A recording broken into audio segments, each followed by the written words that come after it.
Good afternoon, everyone. Welcome to our MUSH seminar. So today our presenter is Dr. Francesco Paolucci, who is a professor of health economics and policy at the University of Newcastle, Australia, and also at the University of Bologna, Italy. He was formerly the chief advisor of health reforms to the Minister of Health in Chile, and is current member of the Italian Technical Committee for allocation of national health budgets. Professor Paolucci is a scholar and advisor who over the last decade has published extensively in the areas of public policy, economics, and management, with a strong focus on healthcare at the state, national, and national level. He has published over 55 academic peer-reviewed articles, book chapters, and book reviews in a wide array of academic journals and news media. In 2016, he received a 40 Under 40 Business News Award in Western Australia for his entrepreneur and business leadership. So today, he's going to present a very interesting topic on the combining risk adjustment with risk sharing health plan systems. Without further ado, welcome Professor Paolucci. The floor is yours. Thank you. It says we have signed out. I'm not sure what that means. Do you hear us on Zoom? Yes. Yes, you can hear us. Thank you. Yes, we can hear you. Okay. Yeah, all right, nice. And just checking out how many you are. So if you have questions, you can put in the chat box. Yes, very good. So thanks very much, Juan, for the introduction, and thank you all for having me here. It's a pleasure to come back on the train early in the morning. See me after, this is my first live seminar, I think, in 3 years. Live, is that right? Yeah, no, maybe not, but one of the first, definitely. So this project is part of a collaboration with a team of advisors to a recent, still ongoing, although this part has been completed, but fundamentally it's an economic and actuarial evaluation of the private insurance sector conducted by the Department of Health. And we, as the academic team, contributed with a number of projects in collaboration with Finity Australia, and Andrew Matthews is the lead of the international collaboration. And my co-authors are Professor Tom McGuire from Harvard, Richard Van Cleef from Erasmus, and Josefa Enriquez from Newcastle University.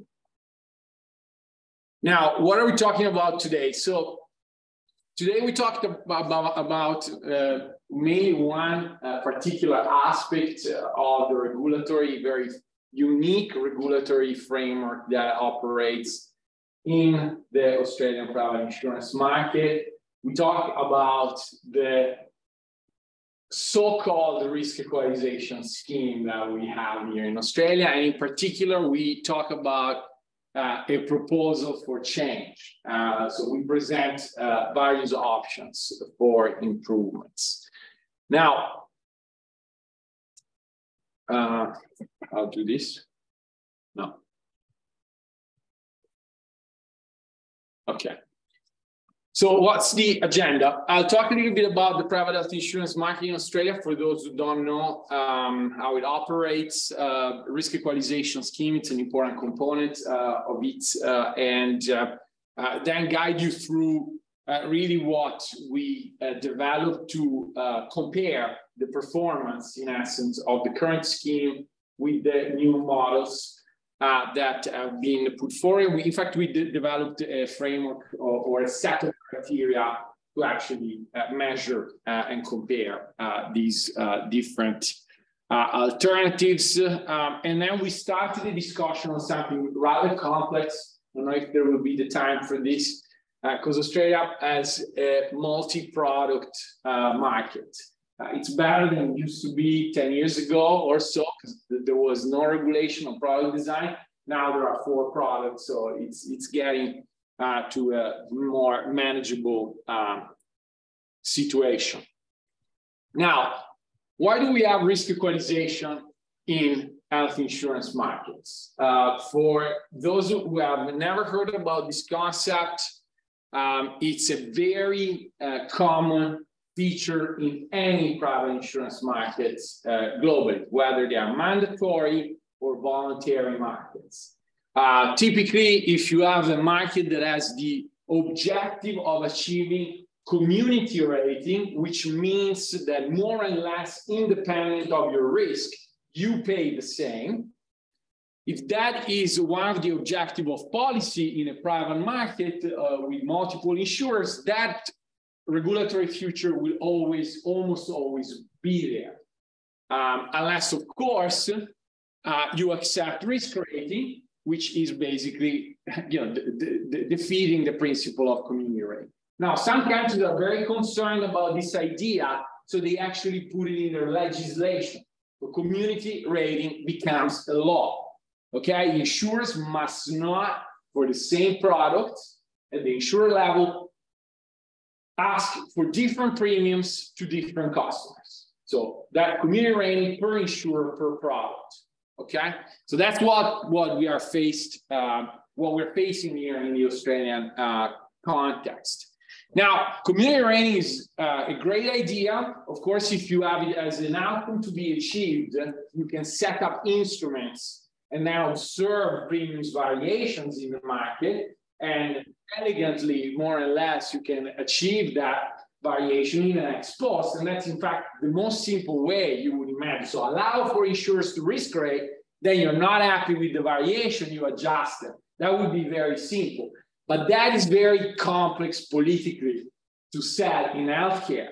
Imagine a politician going out and saying, all right, we're going to have differences between gender, different in premiums between age groups, socioeconomics, and so on, and then we're going to adjust them ex post. We raise a lot of issues. So what we do normally in this market, or what they do normally in this market, is that they actually force insurers to actually ask that price. Now, if you do that, that typically for one product creates a forced pool, but which doesn't match the real risk profiles. You would have low risk individuals, good health people, and bad people with bad health.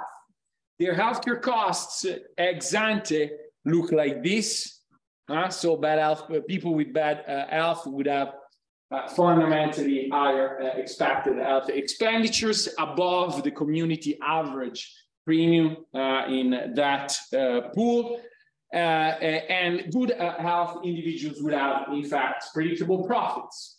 Okay, so what happens in there, given that you can identify as an insurer these two scenarios very easily, because good and bad health are predictable by age, gender, it's information, it's readily available.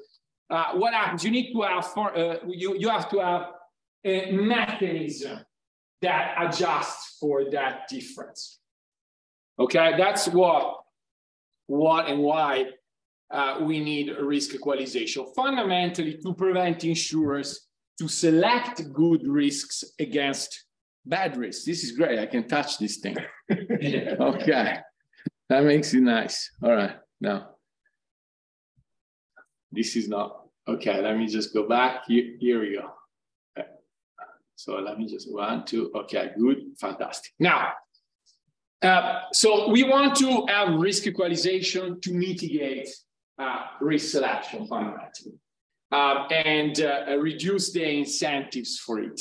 Now, that objective of reducing incentive for risk selection in an ideal world, so if you were able to predict health risks, would be just fine by utilizing a simple, very well sophisticated risk adjustment model that exactly predicts the price variations. Now, that model, obviously, to calculate expected expenditure, it's not perfect. We can't observe health status perfectly.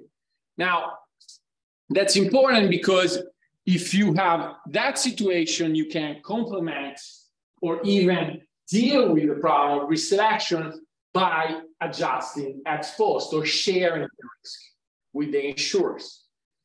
That is important because instead of looking at expected healthcare costs, you equalize actual claims.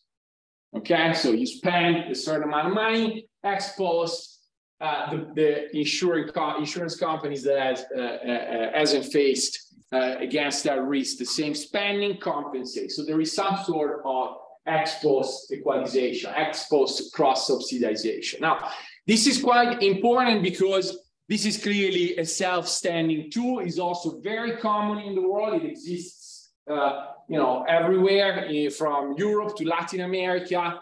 Sometimes as a complement to risk adjustment, like in the countries that have a very sophisticated formula, like the Netherlands or the US, and so on, or even as a standalone fee. That is where we are. We have a risk-sharing arrangement. Okay? What's the problem with that? You can, if you want, eliminate incentives for risk selection, but you also pay the price of efficiency. All right? You take away the cost efficiency incentives for insurers that you do not have in case of risk adjustment. If it was perfect, definitely. Now, what do we do? Given the current setting, and obviously, we show also the scenario in which we just introduce a risk adjustment model, but we also allow for combinations of these two models, right? So what we have in mind, in fact, is a platform to gradually improve the current system. Now, we use the Australian market as a voluntary, as a case study. It's a voluntary market. That's an important characteristic. So not everybody has private insurance in Australia. That clearly is important to keep in mind because the pool has certain characteristics. You don't have all risks. You don't have all income groups. Our objective is to propose criteria to actually compare the combinations with the current system to find really a health plan payment model that has the best possible fit, R-squares and so on, for those who like statistics, that is performing better in terms of over and under compensation. Again, that idea of community rating. And that is also good in terms of incentives for cost efficiency. This is the first challenge. How do we define these criteria?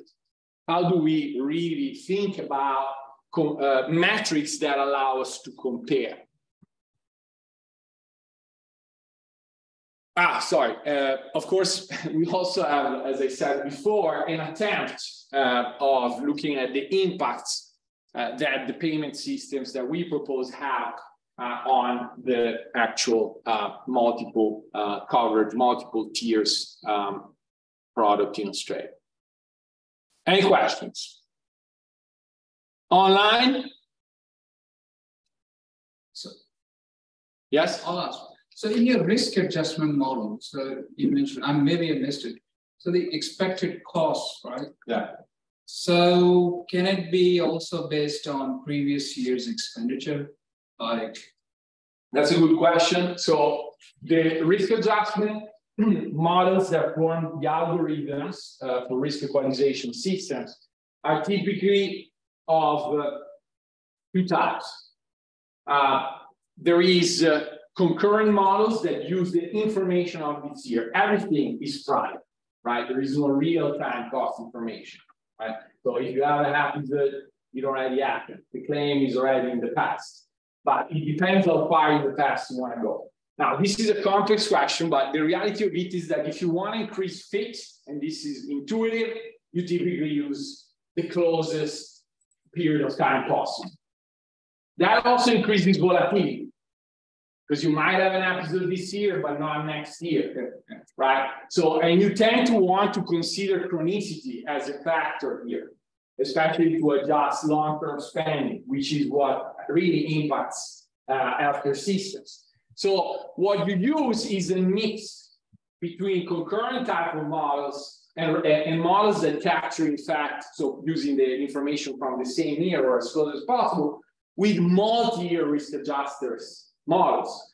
So, for example, pharmaceutical information is typically utilized, but not only 1 year before, maybe 5 years. So you can see whether diabetic patients are, sort of on a good track, whether there is, in fact, some investment in the management of their disease and so on. So it's a mix of the two. But if you also have the option of using only models that use expenditures from the years before. In that case, you might, you might gain volatility, but you may lose in your, predictive power. Okay, so there is a bit always of trade-off. That's why we mix it up a little bit. Typically, some countries have both. Models, some countries really look only at prior expenditure, not the one. This is typically not for economics reasons, really accounting reasons. So these are large populations, millions and millions of data to be processed, to then be distilled to a figure that is actually a cross subsidy. And of course, this typically. These algorithms, tend to get very complex. So you have age, gender, simple, but then you have diagnostic information in and out of hospital, sometimes disability, socioeconomic characteristics, and you name it, okay? Does that answer? Yeah. Okay, now, quickly on the characteristics of the private insurance market. So it's a very special market. When I first came here, I was really surprised about its characteristics. It has a real uniqueness, probably together with Ireland only in the world, in terms of regulatory framework. Normally, private insurance, you would observe some elements of this, but typically you don't observe the characteristics really of social mandatory insurance markets. All these features in different ways, open enrollment, community rating, even quasi-mandates like the Medicare tax levy, surcharge, the degree of subsidies through the rebates, and the risk equalization are really characteristics of universal mandatory insurance models. So there is clearly, and that was clearly true for many, many years, a social objective. Now, this market, of course, has evolved. And now all the insurers are not for-profit anymore. They are listed companies. Right, so there are bigger questions to be answered, and we have a lot of issues in the market at the moment. Waiting lists in the public sector. Is it really this market doing its job in terms of easing the pressure on the public system, or some other have commented, or are we really privatizing taxpayers' money in some way because the subsidies really go to the top income earners who pay more taxes, but what's the offset there? So there is a lot of scrutiny, and there has been in the past year because of this framework, okay? And this is often politicized, and it's very unique to Australia and Ireland. They are almost identical, the two systems, if you look at it, apart from some details on this characteristics. And of course, also the product tiers is very unique. Typically, what you observe, and that's for transparency, in markets with such a high degree of regulatory tools, is a standardized benefit package with known gaps, okay? No unknown gaps. So the uncertainty is what insurance typically tries to solve. In Australia, you have products that sometimes do not fully cover you, and ex post might require you to pay an amount that you have no idea about exempt. Okay, so it's a market that has a lot of regulation, but not necessarily the transparency that you would expect from this degree of regulation. And that is, of course, a topic for another conversation. How can we better regulate it overall? And ultimately, the projects that are coming forward in the next few months, they will try to help with that. Now, let's look at what we call here risk equalization. It's clearly set in the rules, and APRA states that the purpose of risk equalization is mostly one, is to support community rating regulations. Okay, so that means that fundamentally it's a system there that tries to compensate what community rating does wrong. Okay, now how is it structured? First of all, it's very much focused on hospital benefits. And that's clearly also because private health insurance yet doesn't cover any primary care aside from allied health. There is no GP health. There is discussions maybe in the recent months about insurance being interested in covering some general practice related costs, but the reality is that the bulk of PHI coverage is hospital benefits. And how does it operate, this risk equalization, which is in fact a risk sharing ex post arrangement? It operates basically, it operates following the operations of two components of the scheme. One is the age-based pool, and the other is the high-cost claimants pool. Now, these are also very unique characteristics of the Australian system. The age-based pool fundamentally establishes by rule or law a set of age groups, one from 0 to 54. Typically, you observe 0 to 5, 5 to 10, 10 to 15, and so on, 5 by 5. And it applies age-related weights. Here, the weights, which are the weights that apply to how much money is really attracted to those groups, is incremental.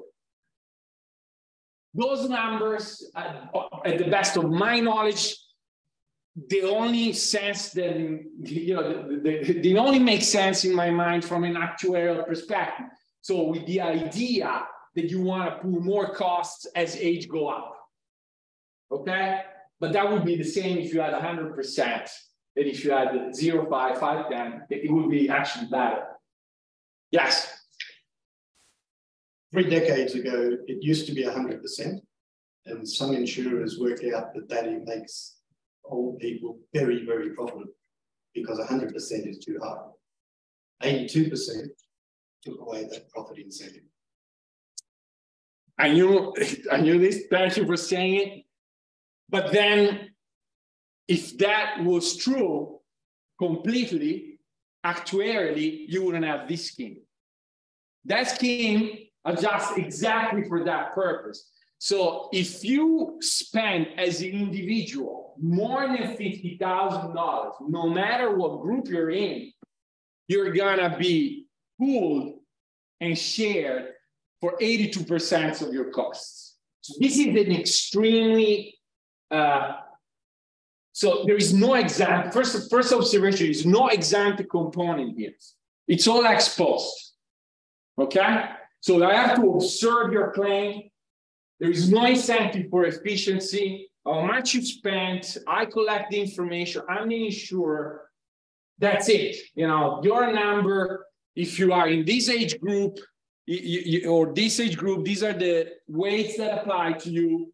And if you spend more than 50,000, the operation gets an additive dimension. You know, if you are bad risks, you're covered for only if you are basically in these age groups by those proportion and 82%.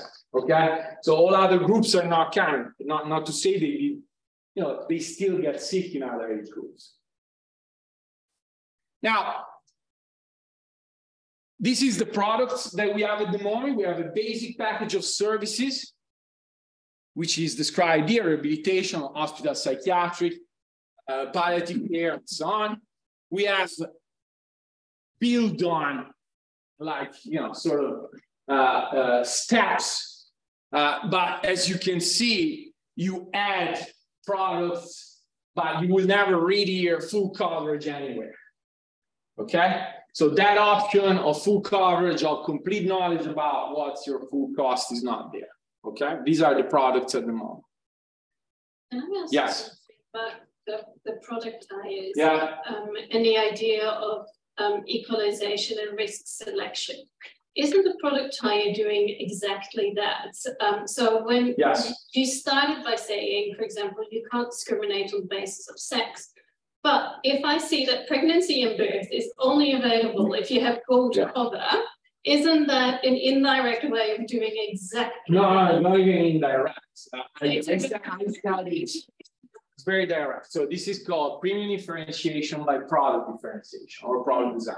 It's a form of risk rating, in fact, and risk selection as a consequence of that. So, but you know, fundamentally, the way these products are structured are probably you have in mind, given that these apply to the market, some form of equalization across product tiers, but not so across gold between all the insurers, across silver across all the insurers, but not between tiers. That's what you're talking about. So there is self-selection into these products. Like one that you clearly mentioned is gender. There is a clear gender selection here. Yes. You know, why would you male buy gold? Sorry, I mean, there is a premium impact, right? So it's an important point. So there is that element which is captured. So this is a different product, it's priced in a different way. So you might argue that there is a, There's opt-in for gold even. I mean, it depends on if you want to have the pregnancy and birth cover, right? I know, but my point is you have to look at the services that are being offered at each tire. So if you look at the bottom one, it has IVF, it has pregnancy and birth, it has weight loss surgery, it has joint replacements.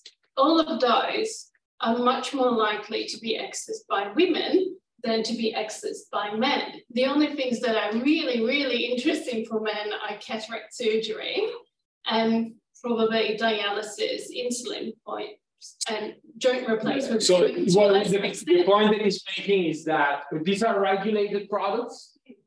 It's by law. The point he's making is correct. You know, these are voluntary products. If you don't like this, you can still go there. Yeah, right, but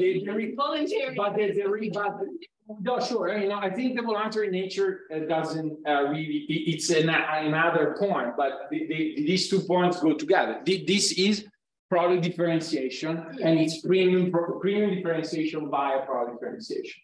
These are more expensive than this, and this. No doubt about that. These are also built on each other in a sense. Okay.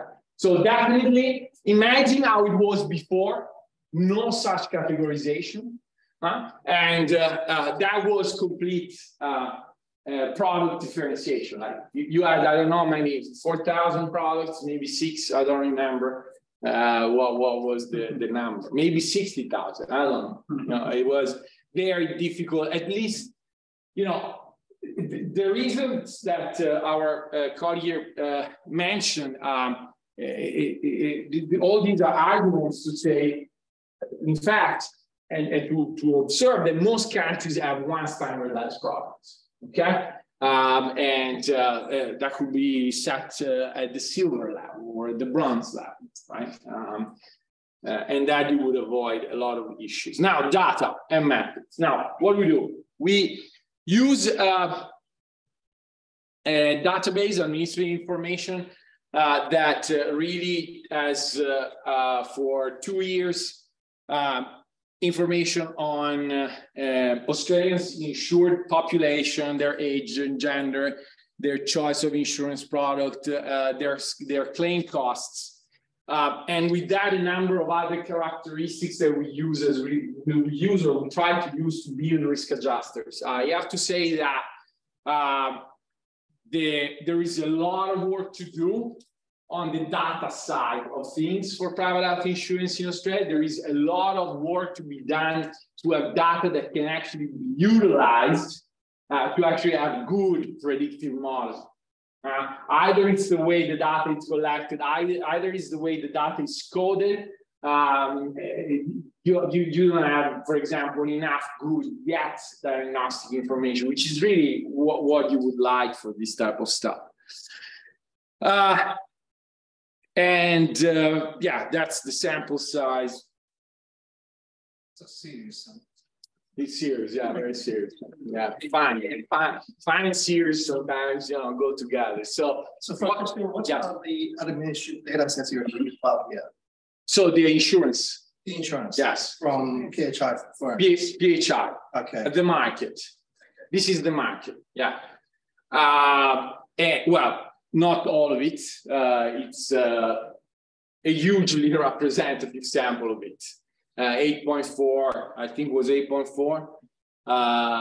Yeah. Million. People have to be in the same product across both years. I'm surprised at 14 going. Yeah. Same. Yes. Good point. Yes. Did I write that down? No. Yes. It's involved in the same product. Yes, absolutely. Good point. This is the average claims cost. These are just facts. There's nothing really comes out of running some descriptive statistics. Slightly more women.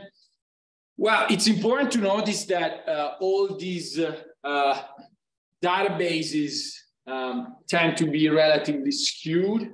You don't observe, you see many zeros. So what do? First, we look at the current health plan, and then we look at the alternative models. Now,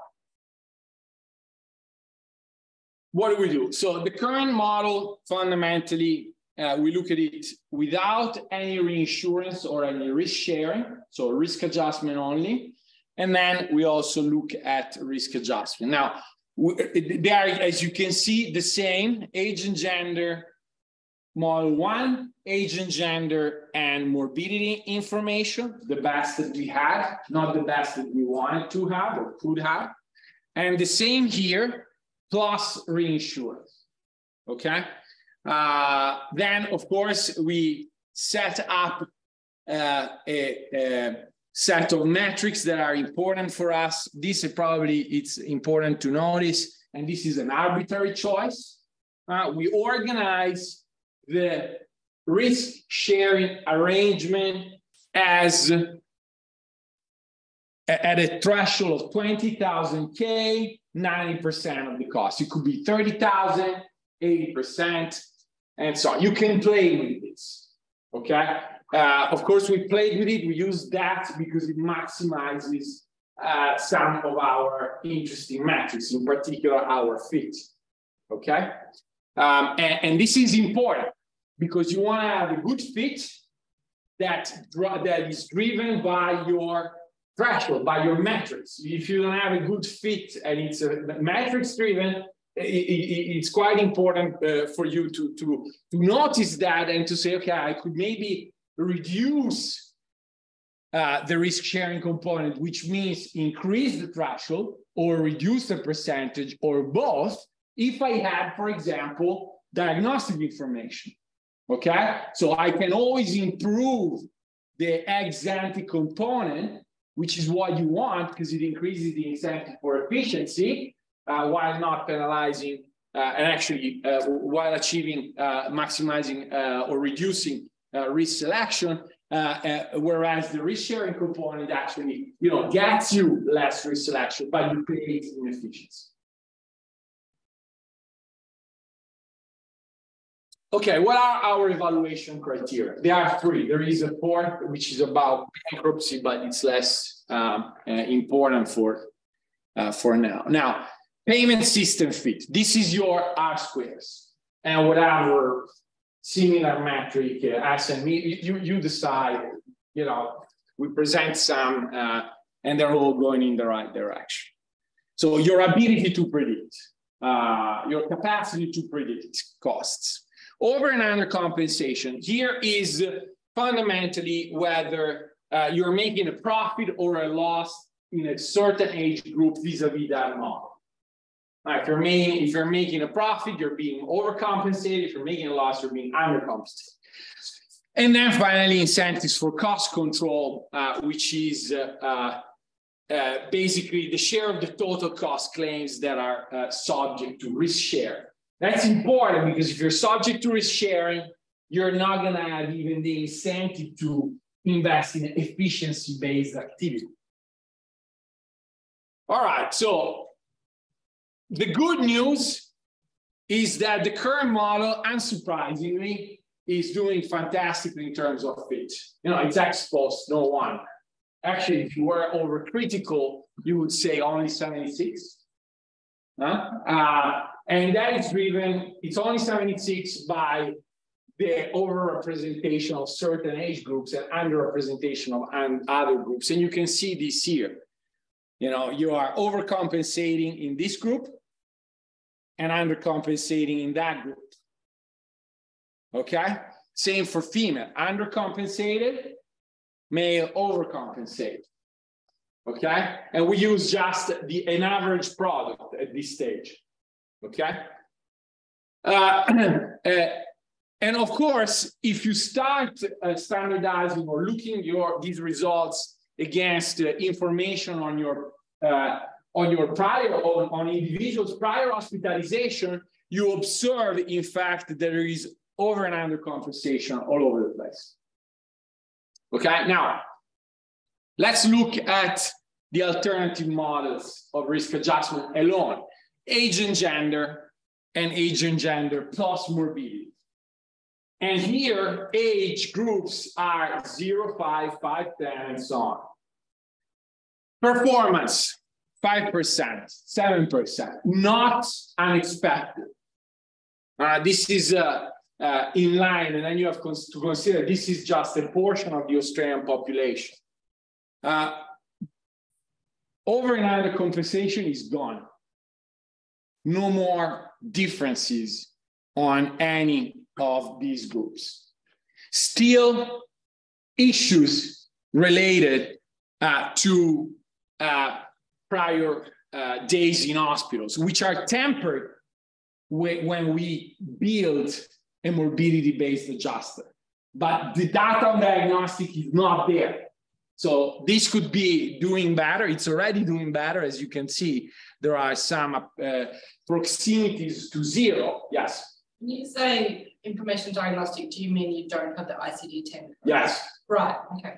So we know that you've been hospitalized. We have some information about what system has been affected, but we don't know what you had really, you know, and that's what you need.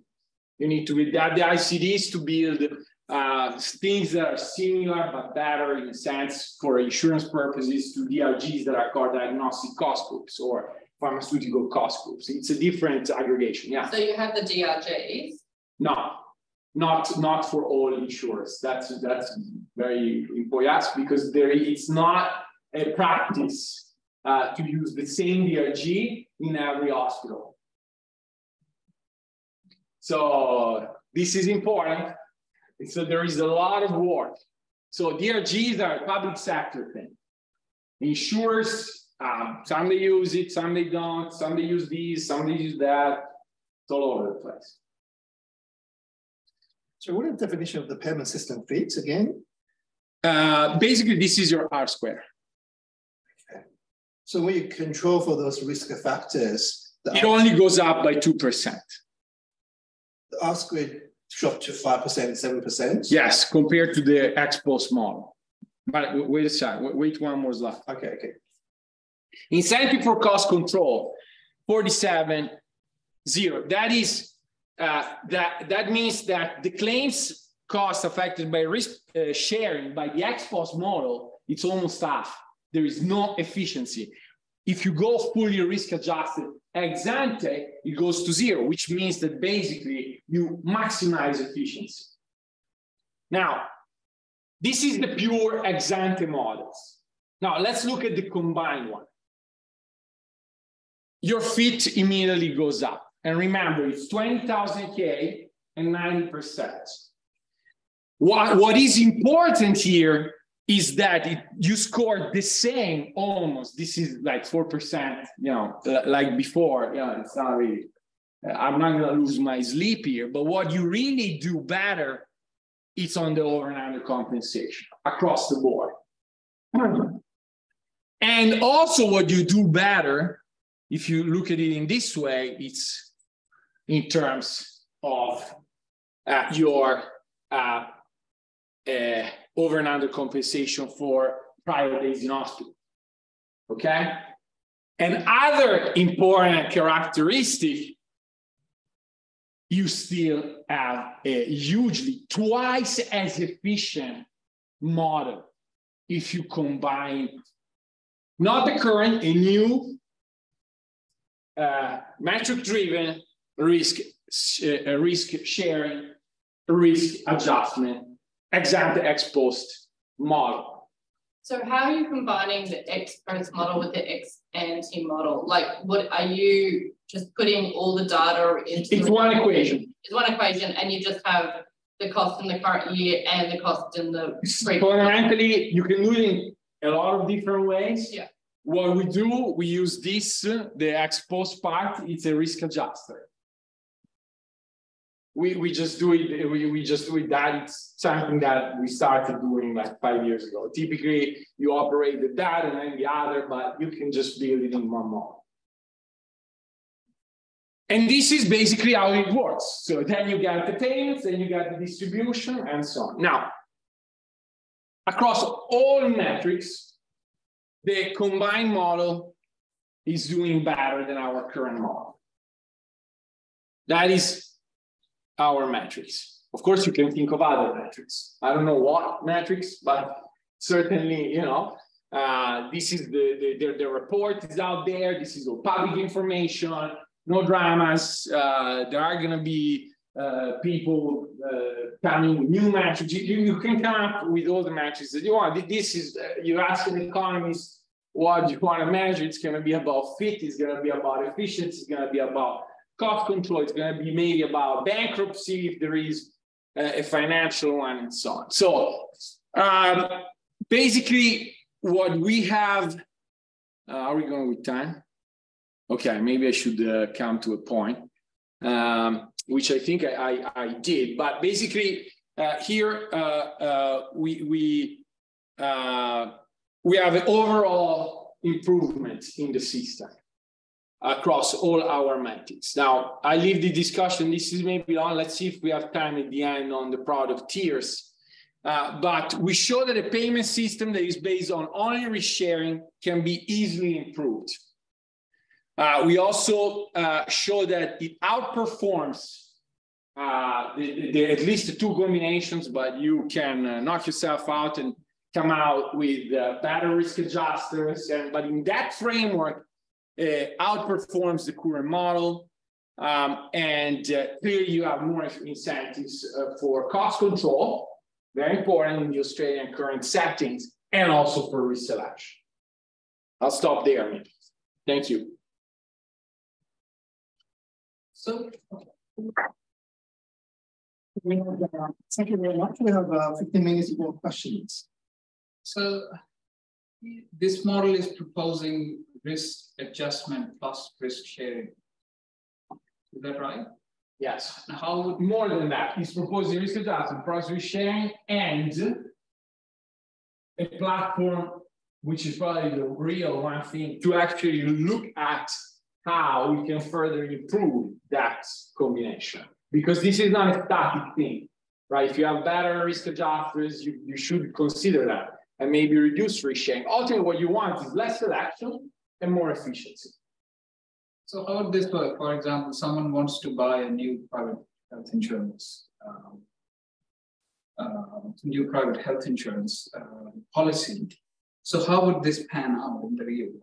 Just trying to wrap my head around. So, okay, this is of course, everything else will be, the project looks also at the other tools, but suppose we just change this, the same mechanism. You go out, buy your product, gold, silver, and so on. Of course, in the other set of slides that I had, I showed you that you have, of course, different premiums for different products. and that creates problems of risk equalization across products, which you may want to be conscious about, and you can fix that. Okay, so but the dynamic in the market is the same. You're a consumer, you go out there and you buy a product which is priced. That now, once you purchase the product, you're going to do and have some claims. They're just going to be equalized in a different way, in a more, if you like, efficient and applicable way, or less selective way. So this is the mechanism that operates to diminish the insurer's incentives to actually get rid of higher risks. You know, they have many tools to do it. Product design is one of them. So would they like affect the premium for the policy? Yeah, sure. That kind of thing? Yeah, for the same person? Yeah. Yeah. It would affect the premiums. It would affect also the techniques that insurance might put in place to actually avoid completely individuals to buy insurance. It might affect the way in which they design the excess rates. It might affect the way in which they market. It might affect a lot of things. So I found it really fascinating that you're saying that private hospitals don't always collect or use DRGs, which I found amazing. And I suppose the reason because of that is because they've always just pulled the costs like together, and they didn't have to really worry about, you know, what they're paying for necessarily, as long as like their costs are covered. So if we switch to a risk adjustment or a combination approach, is there I suppose there's an incentive therefore for the private health and for the private hospitals therefore to start collecting DRG? Yes, yeah, you remember that in cost control metric, you know, the incentive for cost control doubles. That means that, you know, they have double margins to make. If they start knowing what's happening, costing it. Now, okay, now I'm gonna make half of a joke. There's always half of a truth in a joke. If you have to do whatever procedure and you have private insurance, your compensation is with your doctor. Hi, I have this thing. Okay, you have to do X, Y, and Z. Okay, call your anesthetist, book in this hospital, and they tell you the prices. Then you call your insurance company. Now, why? Because it's all exposed. And it's all exposed to a point. Because in fact, after you get out of the hospital, you get a second deal typically that you have no idea about. That problem there, that is a regulatory problem. The fact that we allow that uncertainty is very unusual. You know, you know, in fact, sometimes when you look at this system, and I've looked at it, and looked at it, and looked at it, I came to the conclusion that it's just a payment, an extra payment for the doctors. One of the many. So you have the payments that is from the government. You have the payment that is from the insurer. You have the payment that is from the patient, you name it. Okay, so insurance typically is there to protect you from unforeseen circumstances that you have some ideas on their probability. Whereas here, even when the circumstance happens, so, you know, with that probability and a price for it, and it happens, I'm still facing an uncertainty. So that I can't solve. That is a regulatory problem. So to be honest, this is a bigger question. I wrote a lot about this thing, and I always said, you know, you have to have insurance that has all costs covered. But, you know, that would be, you know, a separate conversation. But what you're saying would give, so the total efficiency that you would want, you would have also to do with the uncertainty bit. But definitely you have more room, double in fact, to say to insurers, okay, I want to really, if I'm more efficient, I'm going to be rewarded. How do I get more efficient? Well, I understand more of my costs. Now, I think a lot of the deals that are done between private insurers and providers are deals based on activity, broadly speaking. So we did this. This is going to be my price. Ultimately, you know, if I can't pay as an insurer for all those costs, well, they're just going to ask you more money at the end of the surgery. You see that? So we have a question online from, probably you can check the chat box. Yeah, I was trying to make it, yeah, this. Where are we? This one? Yes. Do you consider to add family factor in, yeah. Okay, this is good. So basically, this question is about how we structure insurance here. It's not necessarily only individual. It's about the policy. Policy is considered also individuals that are part of the family. Look, the debate on socioeconomic information, broadly speaking, is very open in the literature. Okay, so socioeconomic information is very important because it is a predictor of health status and health spending. Now, do you want to actually subsidize in the healthcare system for socioeconomic information? That is a political question, literally. There is no way around it. If you want as an economist, my answer is always related to looking at the risk factors that really have an impact according to these criteria, the ones that we propose: fit, cost, efficiency, and so on. And SES, they don't really improve the fit that much. Okay, so that is my answer. But technically, if you want to have more equity, you might add a lot of other things. But before family, I would think of zip codes.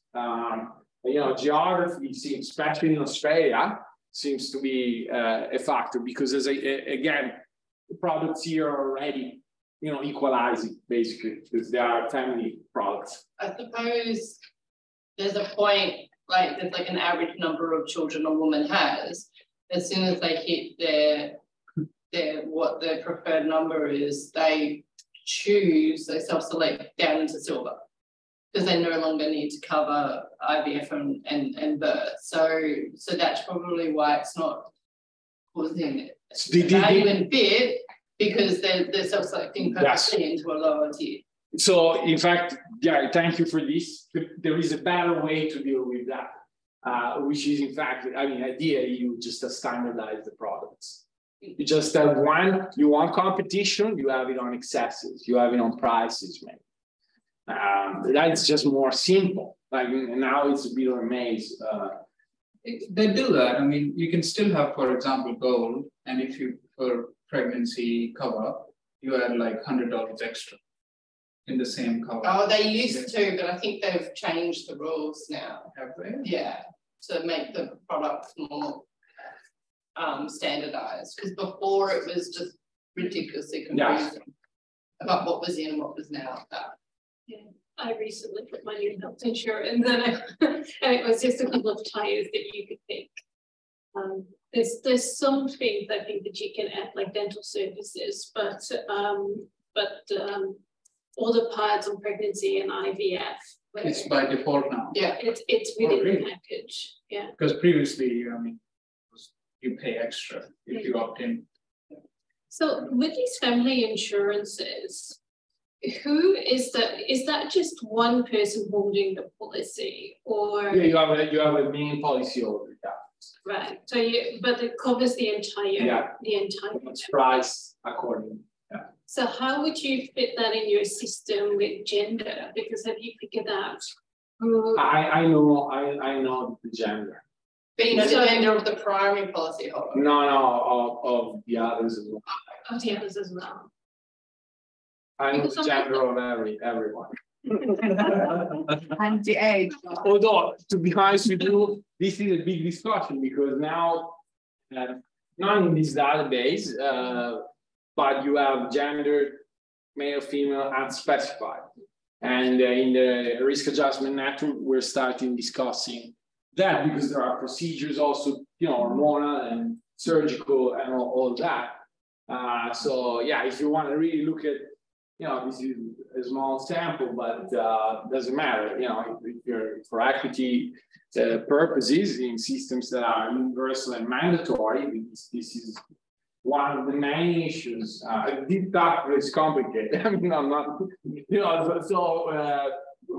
the good news is that we can do very little and gain a lot. This is the beautiful thing when you have a bad model. Yeah, you know, when it's really, really good, you know. How does the industry and the government think about that?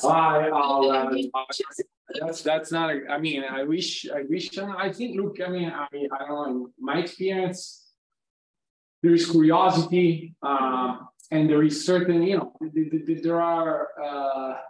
You know, academics have the privilege to like to you know look and build models and frameworks, analyze and present it for what it is. I mean, unless you have a political agenda, you know, but academics, I don't think are interested that much. But in the politics, or maybe some I think about. But anyway, the point is this, I guess. You always would have a position. So this is clearly going to be my expectation, well received. You know, the criteria are fantastic, it works perfect, it's a no-brainer. But then you're going to have another position, which is what's in it for me.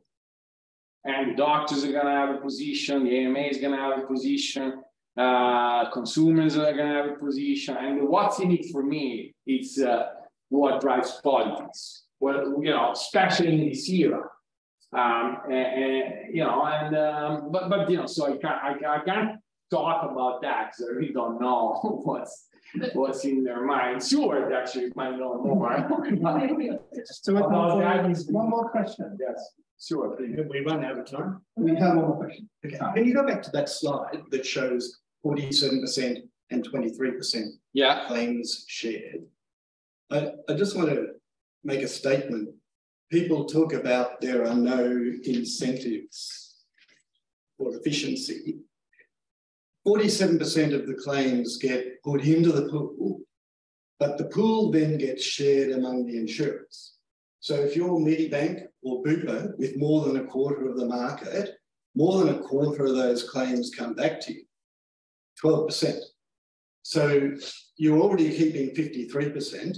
You're getting another 12% back. Nearly 2/3 of your claim costs or your claims efficiencies are kept by you. So when people say there are no incentive, that's wrong. They're not 100% incentive, but Medibank and Bupa are going to keep nearly 2/3 of the average dollar that they make in efficiencies. And so their hospital contracts are confidential, but I bet if you look into those contracts, you'll see that the result of 2 decades of efficiency seeking, because even the current system gives them 2/3. Right? But if you move through, it gives them through their premiums, which they can also. It goes directly to profit. They make $1 of efficiency saving, they make 65 cents of profit, and that's what a commercial incentive is. If you go to the 23%, yes, it's better, but again with that sharing on their market share, there'll be 77% and 6% will come back, so they'll get 83%. So they're already getting nearly 2/3. This will move it to 83%, which is like 7/8. It's a 16% increase. The real problem with efficiencies is it's really difficult. The hospital negotiations are really difficult. One final thing on that, the smaller insurers all band together and they buy the hospital contracts as a band. They've got 20% of the market share. So the middle-sized and smaller insurers still, as a group with their hospital contracts, get on that same kind of arithmetic. It's 47% minus 9%, so that's 30. They get to keep 62% of everything that they get through more efficient hospital treatment, more efficient hospital contracting. So because it's so difficult to get efficiencies, it is comfortable to say, oh, it's because risk equalisation takes away the incentive. But it's actually because getting efficiencies in our health system, whether it's public or private, it's just really difficult. Yeah, this is everywhere, but you made I have to correct you on your calculation. I'm really sorry. This is 40% or 47 on the total claims cost. Yeah, which is including the premium. So it's far less the percentage that you have in mind that is in the market, even for the big fish. Yeah, when you say, this is 40% on the total. So it's actually the total. so that's right. That's right. But that's So why it's not on the amount that it's equalized. So So it's not 60, it's about 55 maximum for the top insurers of the total. Of the total claims. total claim. That's right. Yeah. So 47% of total claims go in the pool. Yeah. Yeah, no. This is the claims costs affected by risk sharing. Oh, I'm with you. So the pool size is less. Yes. Okay, so the distance. So it's just but what you said. So that makes my rhythm. Yeah. Your concept is fine. Right? Well, it makes it even more compelling because the 47 is actually lower when you look. Yeah, it makes it more compelling. Efficiency is an argument. Also because these are incentives. So it doesn't mean that they would act on that. Yeah. Or they can act on that. Yeah. But that's what we can do. You know, The point is there's I give you big incentives and a little bit of extra incentive. So no, this is not a little, this is twice as much. I mean, this is the point that we're making, right? So this is one of 3 criteria. Okay. Now it's very important to think about this always in combination. So if I can increase incentive for efficiency at no cost, because I'm better here, I'm equal there, I will do that. Now, I am doubling that. Why do I want that? In an environment where the regulatory framework is so complex and makes so difficult for insurers to actually contract, all I'm doing is I'm making that contract power a bit stronger, the contract reward a bit stronger, because now really with half of them in the market being attached to the actual ex-post claims cost, you just hands up, because you know the supply side is just so strong. The doctors, the hospitals. So unfortunately, we can't fix that with this, but we can say to them, do more, and you get twice the reward. But you're right, it's complicated. There is no doubt that this will not solve the purchasing. This will not solve the contract. This is just a little incentive. that's of the word. But this is a great comment. Yeah, it's important because it highlights that this is like one side of a huge, massive situation. Yes. Could be worse. Okay, I think we probably have to close this formally. We still can carry on informally, the very heated discussions. So thank you very much, everyone, online and in person here to attend our seminar. Thank you, guys.